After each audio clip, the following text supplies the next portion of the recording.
అందరికీ నమస్తే. జగిత్యాల సీనియర్ రాజకీయ నాయకుడు. మొన్ననే కాంగ్రెస్‌కి రాజీనామా చేసిండు. జీవన్ రెడ్డి గారు బీఆర్ఎస్‌లో చేరాలని డిసైడ్ అయిపోయిండు. డేట్ కూడా ఫిక్స్ అయిపోయింది. ప్లేసు ఫిక్స్ అయిపోయింది. 13వ తేదీన జాయిన్ కాబోతున్నారని చెప్తున్నారు. 7వ తేదీన కేటీఆర్ జీవన్ రెడ్డి ఇంటికి పోయి ఆహ్వానించబోతున్నాడు. ఆల్మోస్ట్ ఈ వార్త బయటకొచ్చిందంటే జీవన్ రెడ్డి బేరీజ్ వేసుకున్నారు. బీజేపీలో చేరితే బెటరా? బీఆర్ఎస్‌లో చేరితే బెటరా? ఈ రెండిట్లో క్లారిటీ వచ్చేసింది. ఆయన బీఆర్ఎస్‌లో చేరాలని డిసైడ్ అయిపోయిండు.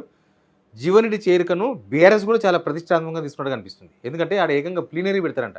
ఏప్రిల్‌లో బీఆర్ఎస్ ప్లీనరీ పెడతారు. ఏప్రిల్ 27 బీఆర్ఎస్ అప్పట్లో టీఆర్ఎస్ ఆవిర్భావ దినోత్సవం. ప్లీనరీ ముందే జీవన్ రెడ్డి కోసం ముందుకు జరిపి బహుశా జగిత్యాలలో పెడుతుంది. ఫస్ట్ టైం ఆడ పెట్టడం. ఎప్పుడైనా సరే హైదరాబాద్ సరౌండింగ్ పెట్టేవాళ్ళు ఎక్కువ. మేడ్చల్లో కానీ లేకపోతే ఇబ్రహీంపట్నం ఏరియా కానీ అట్లా పెట్టేవాళ్ళు. శంషాబాద్ ఆ ఏరియాలో పెట్టేవాళ్ళు ప్లీనరీ. కానీ ఫస్ట్ టైం జగిత్యాలలో పెట్టబోతున్నారంట. ఇది ఏ విధంగా చూడాలి దీన్ని? దీనివల్ల నెక్స్ట్ రాజకీయాల్లో ఎట్లాంటి ఎఫెక్ట్ ఉంటది? గవర్నమెంట్ మీద ఎట్లాంటి ఎఫెక్ట్ ఉంటది? బీఆర్ఎస్‌కు లాభమా? నష్టమా? ఇట్లాంటి చాలా చాలా అంశాలు మాట్లాడదాం. ముందు సబ్స్క్రైబ్ చేయండి, షేర్ చేయండి. సబ్స్క్రైబ్ చేయడం మర్చిపోకండి. అది మీరు మాకిచ్చే ఒక మేము వార్త చెప్పడం మా బాధ్యత. మీరిచ్చే గౌరవం అది. కాబట్టి షేర్ చేయండి. జీవన్ రెడ్డి మార్చి 25 రాజీనామా ఇచ్చింది. మార్చి 25 ఆయన మామూలుగా రాజీనామా చేయలేదు. కాంగ్రెస్ అధిష్టానాన్ని తప్పుపట్టలేదు. బట్ రాష్ట్ర నాయకత్వాన్ని, ఇక్కడ కాంగ్రెస్ ప్రభుత్వ విధి విధానాలను, రేవంత్ రెడ్డి వ్యవహారాన్ని తప్పుపడుతూ రాజీనామా చేసిండు. రాజీనామా చేసిన తర్వాత రాజకీయ నాయకుడు ఖచ్చితంగా రాజకీయాలు చేయాల్సిందే. మధ్యలో నేను కూడా పోయించిన జగిత్యాలకు. సార్తో ఇంటర్వ్యూ చేసిన, వాళ్ళ కొడుకులతో మాట్లాడిన, వాళ్ళ ఇంట్లో మాట్లాడిన, కార్యకర్తలతో మాట్లాడిన, వాళ్ళ ఆఫీస్ చూసిన, ఇల్లు చూసిన, అట్లాంటి క్రెడిబిలిటీ ఉన్న రాజకీయ నాయకుడు నేను చాలా అరుదుగా చూస్తాను. నేను ఫీల్డ్కి వచ్చినప్పటి నుంచి పొలిటీషియన్స్తోనే తిరిగిన. పొలిటీషియన్స్తోనే నాకు పరిచయాలు అన్నీ కూడా ఎక్కువ. ఆల్ పొలిటీషియన్స్, ముఖ్యమంత్రులతో కూడా నాకు పరిచయమే. అయితే జీవన్ రెడ్డి అన్ని సార్లు 6 సార్లు ఎమ్మెల్యే, 2 సార్లు మంత్రి, అంత అయినా కూడా ఆయన క్రెడిబిలిటీ కోసం మిగతా అన్ని పక్కన పెట్టిండు అనేది అర్థమైంది నాకు అక్కడికి పోయిన తర్వాత. కాబట్టి బీఆర్ఎస్ కూడా చాలా ఇంపార్టెన్స్ ఇస్తుంది. ముందు అంతా సబ్స్క్రైబ్ చేయండి, షేర్ చేయండి. తర్వాత ఏంది అంటే సరే చాలామంది ఇటు నుంచి అటు పోతుంటారు, అటు నుంచి ఇటు వస్తుంటారు. చేరికలు చాలా కామన్గా ఉంటాయి. బట్ జీవన్ రెడ్డి చేరిక తెలంగాణ రాజకీయాల్లో చాలా పెద్ద రాజకీయ చేరిక ఇది. అది కూడా ప్రతిపక్ష పార్టీ నుంచి కాంగ్రెస్‌లో అధికార పార్టీలో చేరడం పెద్ద అదేమీ గొప్ప కాదు. కానీ అధికారంలో ఉన్నది అధికార పార్టీ నుంచి ప్రతిపక్ష పార్టీలోకి పోతున్నారు. ఆ ప్రతిపక్ష పార్టీలో ఆయన బీజేపీ, బీఆర్ఎస్ బేరీజ్ వేసుకొని నెక్స్ట్ బీఆర్ఎస్ అయితే ఫ్యూచర్ ఉంటుంది అని బహుశా రాజకీయ నాయకుడు ఎవరైనా కూడా ఫ్యూచర్ ఆలోచించకపోతారు కదా. జీవన్ రెడ్డి కూడా బహుశా అదే ఆలోచించిపోయి ఉండొచ్చు. నేను కూడా పోయించాను జగిత్యాలకు. వాళ్ళ ఇల్లు చూసిన, వాళ్ళ ఆఫీస్ చూసిన, వాళ్ళ కొడుకులతో మాట్లాడిన, సార్తో ఇంటర్వ్యూ చేసిన, కార్యకర్తలతో మాట్లాడిన క్రెడిబిలిటీ ఉన్న లీడర్. ఆయన చేర్చుకోవడాన్ని బీఆర్ఎస్ కూడా చాలా ఇంపార్టెంట్గా చూస్తున్నది, చాలా ప్రతిష్టాత్మకంగా చూస్తున్నది. ఇప్పటిదాకా బీఆర్ఎస్ కూడా చాలామంది చేరిండ్రు. కానీ జీవన్ రెడ్డి రావడం అనేది ఉత్తర తెలంగాణకే, అది కూడా గ్రామీణ ప్రాంత ఓటర్లను ఆకట్టుకోవడానికి బీఆర్ఎస్కు చాలా పనికొస్తుంది అనేది రాజకీయాల్లో చర్చ. పనికి రావచ్చు కూడా. ఎందుకంటే ఆయన లైన్ అట్లుంది. ఏ రాజకీయ నాయకుడు లేని క్రెడిబిలిటీ జీవన్ రెడ్డికి ఉంది. ఏంది జీవన్ రెడ్డిది అంటే ఆయన 2 సార్లు మంత్రి పనిచేసిండు, 6 సార్లు ఎమ్మెల్యేగా చేసిండు. బట్ ఆయన పేరు ఖరాబ్ కావద్దు అన్నాడు. ఫస్ట్ నుంచి కూడా పేరు ఖరాబ్ కావద్దు. పైసల కోసం పేరు ఖరాబ్ కావద్దు. మనం ఇట్లే ఉండాలి. మన మీద మచ్చబడొద్దు. ఎవరు మనం ఆరోపణ చేయొద్దు. ఎవరు ఆయన మీద ఒక్క ఆరోపణ కూడా లేదు ఇప్పటి వరకు. ఒక చిన్న కార్పొరేటర్ అయితేనే ఆయన మీద 1,00,000 ఆరోపణలు వస్తాయి, మచ్చలు పడతాయి. కానీ జీవన్ రెడ్డి అది కాదు. అందుకే ఇది ఒక వార్త మాత్రమే కాదు, రాజకీయ మార్పులకు ఒక సంకేతంగా చూస్తున్నారు. 40 ఏళ్ళు కాంగ్రెస్లో ఉన్నారు. మార్చి 25 నాడు రాజీనామా చేసిండు. ఆయన ఉత్తగా రాజీనామా చేయలేదు. ఆయన చాలా ఆరోపణలు చేసి కాంగ్రెస్ పార్టీలో జరుగుతున్న వ్యవహారము, రేవంత్ చేస్తున్న పని, ఆయన ప్రశ్నించింది సిస్టమ్ను, కాంగ్రెస్లో ఉన్న సిస్టమ్ను.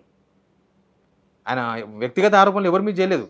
కాంగ్రెస్లో నడుస్తున్న వ్యవహారాన్ని, వాళ్ళు మాట్లాడుతున్న మాటలకు కాంగ్రెస్లో నడుస్తున్న వ్యవహారానికి ఎంత డిఫరెన్స్ ఉందో చెప్పి రాజీనామా చేసిండు.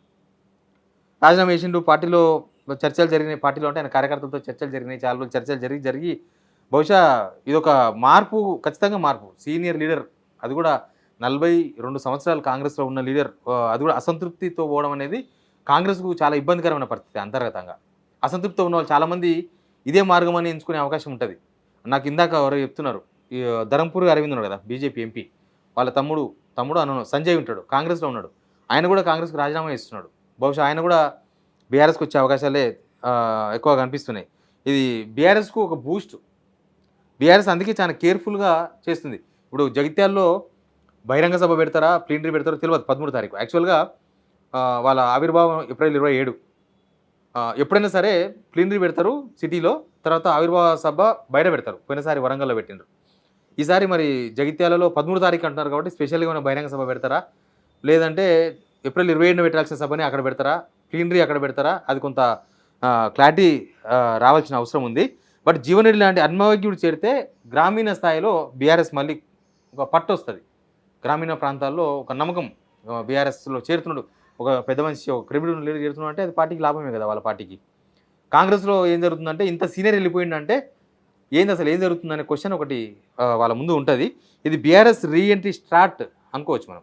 బీఆర్ఎస్ పాలిటిక్స్లో సరే ఈ 2.5 సంవత్సరాల్లో వాళ్ళు చాలా ఆందోళన చేసి ఉండొచ్చు, నిరసన తెలిపి ఉండొచ్చు, ఏమైనా చేసి ఉండొచ్చు కాక ఒక ప్రతిపక్ష పార్టీగా వాళ్ళ మీద చాలా ఆరోపణలు చేసి ఉండొచ్చు. కానీ గవర్నమెంట్ ప్రూవ్ చేయలేకపోవడం అదొక ఫెయిల్యూర్, ప్రభుత్వం ఫెయిల్యూర్ అది. కాబట్టి అది రీస్టార్ట్గానే మనం చూడొచ్చు. ఒక పెద్ద పార్టీ లీడర్ మారితే ఇంకా కొంతమంది కూడా పార్టీ మారుతారు. తెలంగాణలో ఇది ఆపరేషన్ ఆకర్ష్. మళ్ళీ కాంగ్రెస్లో ఉన్న అసంతృప్తి చాలామంది ఉంటారు, అధికార పార్టీలో అసంతృప్తులు చాలామంది ఉంటారు. బట్ వాళ్ళని ఎప్పుడు స్టేబుల్ చేయాలి గవర్నమెంట్లో ఉన్న వాళ్ళు, అంటే వాళ్ళని ఎప్పుడు ఆశల్లో పెడుతూ ఉండాలి. కానీ ఈ గవర్నమెంట్ అలా లేదు. నేను నా మనుషులు అని రేవంత్ రెడ్డి పక్క జరిగిపోయాడు. మిగతా మంత్రులు నా మనుషులు అనే వాళ్ళకి ఎవరికి పదవులు కానీ లేకపోతే వాళ్ళకి ఏమైనా చేసే పరిస్థితిలో మంత్రులు లేరు. ఎమ్మెల్యేలు అయిన వాళ్ళు వాళ్ళ కార్యకర్తలకు ఏం చేయలేకపోతున్నారు. అట్లా తీవ్రమైన అసంతృప్తి ఉంది కాబట్టి కాంగ్రెస్ బలహీన పడుతుంది. బీఆర్ఎస్ తిరిగి గ్రౌండ్ స్ట్రెంత్ పెంచుకునే అవకాశం ఉంటుంది జీవన్ రెడ్డి లాంటి వాళ్ళు చేయడం. కేసీఆర్ కూడా వస్తాడు బహుశా, నాకు తెలిసి కేసీఆర్ సమక్షంలోనే జాయిన్ అయ్యేది ఆయన. కేసీఆరే రాబోతున్నాడు అనేది చర్చ ఉంది ఆల్రెడీ. జగిత్యాలలో ఒక సభ పెడతారు అనేది కూడా చర్చ ఉంది.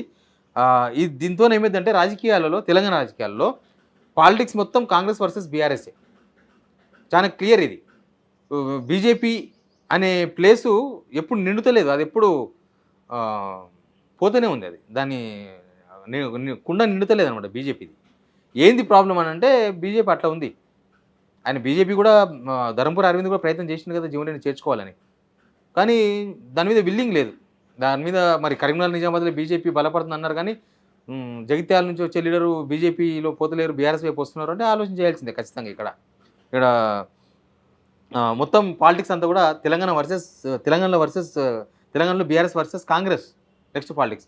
యాక్చువల్గా ఇక్కడ మెయిన్ ఏంటంటే రేవంత్ రెడ్డి అసలు బీఆర్ఎస్ ఉండదు, బీఆర్ఎస్ లేవదు, కేసీఆర్ బయటికి రాడు, వీళ్ళ పని అయిపోయింది, ఇది ప్రచారం చేసుకుంటూ వచ్చిన 2.5 years. కానీ ఒక సీనియర్ లీడర్, ఉత్తర తెలంగాణను ప్రభావితం చేసే లీడర్, నేను చెప్పేది ఉత్తర తెలంగాణను ప్రభావితం చేసే లీడర్, సేమ్ టైం ఒక సామాజిక వర్గాన్ని ప్రభావితం చేసే లీడర్ కాంగ్రెస్ నుంచి బీఆర్ఎస్లో పోవడం రేవంత్ రెడ్డికి చాలా దెబ్బ. ఇది అది లేదు, రాదు, ఇంకా లేవో దాన్ని రేవంత్ రెడ్డి చెప్తున్న బీఆర్ఎస్ పోవడం, అది కూడా అది రాజకీయంగా చాలా ఎఫెక్ట్ రేవంత్ రెడ్డి నాయకత్వంలో ప్రస్తుతం నడుస్తుంది. కానీ ఇట్లా లీడర్లు బయటకు వస్తుందంటే పార్టీ ఇమేజ్కి నష్టం, అసంతృప్తి ఉంది అన్న విషయం బయటకు వచ్చేసింది. కేసీఆర్కి ఒక మంచి అవకాశమే కదా, ఓటమి తర్వాత బీఆర్ఎస్ మళ్ళీ స్ట్రాంగ్ అవ్వడానికే ఇట్లా సీనియర్ నేతలు జాయిన్ అవ్వడం అనేది ఒక బూస్ట్ ఇప్పుడు చాలా అవసరం కూడా. బీఆర్ఎస్ కూడా చాలా అవసరం, ఇట్లాంటి జాయినింగ్ చాలా అవసరం.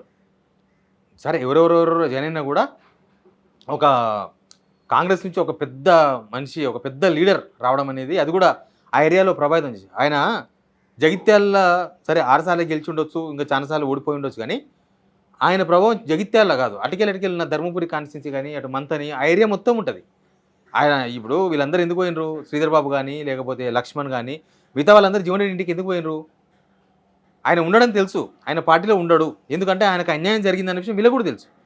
ఆయనకు అన్యాయం జరిగింది, ఆయనకు విలువ ఇవ్వలేదు, గౌరవం. అన్యాయం అంటే ఆయన పదవులు అడగలేదు, గౌరవం ఇవ్వలేదు, అన్యాయం చేశారు ఆయనకు అనేది వీళ్ళందరూ కూడా సమ్మతించింది. వాళ్ళు ఎవరు దాంతో విభేదించలేదు. ఎందుకంటే ఇప్పుడు పీసీ చీఫ్ మహేష్ కుమార్ గౌడ్ జీవన్ రెడ్డి దగ్గర ఉన్న ఏం మాట్లాడిండు, అన్న కాలం ఎప్పుడు ఒకలాగా ఉండదు, మీరు కొంచెం ఓపిక పట్టండి, మళ్ళీ కాలం మారుతుంది, మళ్ళీ మనకు టైం వస్తుంది.